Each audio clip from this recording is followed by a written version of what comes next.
I am Shashi Srivastava and you are watching Shashi sir की class. आज हम आपको एक पोएम पढ़ाने वाले हैं जिसका नाम है on the grass hopper and cricket. तो चलिए पोएम स्टार्ट करते हैं। स्टार्ट करने से पहले हम आपको बता दें, पोएम में जितनी भी वर्ड्स मीनिंग है, ठीक है, मैंने सारा यहाँ पर लिख लिया। आप इसको नोट कर लेंगे या आप अपने बुक के ऊपर इसको नोट कर लेंगे। अब देखिए, ग्रास होपर का मतलब टिड्डा होता है और क्रिकेट भी एक तरह का इंसेक्ट होता है। इसका हिंदी मतलब झिंगुर होता है। ठीक है, तो चलिए स्टार्ट करते हैं। ये पोएम जो है जॉन किट्स के द्वारा लिखा गया है। ये एक ब्रिटिश पोएट है और यह जो पोएम है on the grass hopper and cricket, ये 1817 में पब्लिश की गई थी। तो चलिए अब पोएम स्टार्ट करते हैं। On the poetry of earth is never dead. इसका मतलब ये हुआ कि सबसे पहले रेड में लिखा हुआ है पोइट्री ऑफ अर्थ, इसका मतलब हुआ द सॉन्ग्स ऑफ नेचर। तो द सॉन्ग्स ऑफ नेचर मतलब कि नेचर की ब्यूटी, आप कह सकते हैं सुंदरता जो है वो कभी समाप्त नहीं होगी।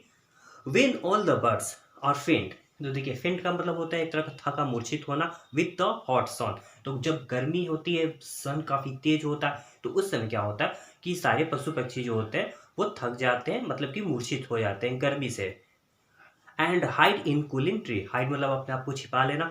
तो कूलिंग ट्रीज का मतलब ये होता है कि जहाँ पर ठंडी ठंडी उनको हवा मिलती है जिस पेड़ के पास, वहां पर वो चले जाते हैं। अब यहाँ पर एंट्री होती है ग्रास होपर की। A voice will run from hedge to hedge about the new मॉर्न मीड। तो इसमें देखिए, मीट का मतलब होता है घास का मैदान, और हेज, हेज का मतलब वैसे तो बाढ़ होता है जो खेतों में लगा होता है। तो इसका मतलब यहाँ पर निकलता है कि जब सारे पशु पक्षी थक कर रेस्ट कर रहे होते हैं, तो उसी टाइम क्या होता है, घास के मैदानों से एक आवाज आती है जो इधर उधर चारों तरफ गूंजती है, और that is the grasshopper's, he takes the lead.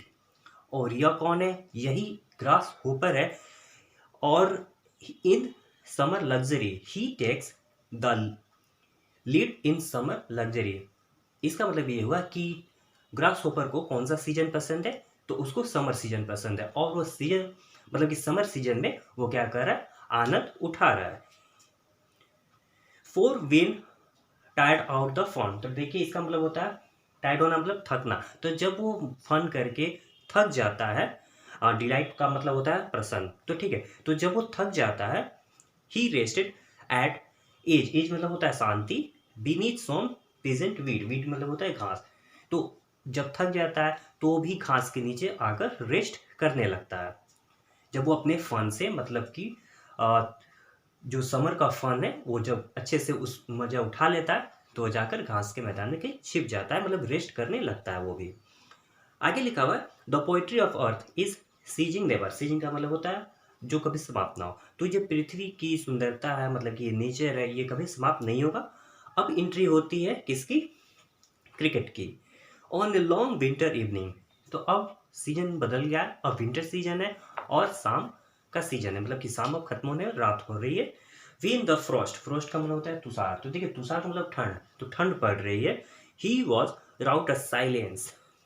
राउट का मतलब होता है बनाया हुआ, मतलब कि एकदम क्या होता है, शांति बनी हुई। मतलब कि जब विंटर सीजन होता है, रात का सीजन होता है, तो आप देखे होंगे सभी लोग सो जाते हैं, एकदम शांत का मौसम होता है, मतलब शांति का माहौल होता है। From the stove there shrill. Shrill का मतलब होता है कोई तीखी आवाज।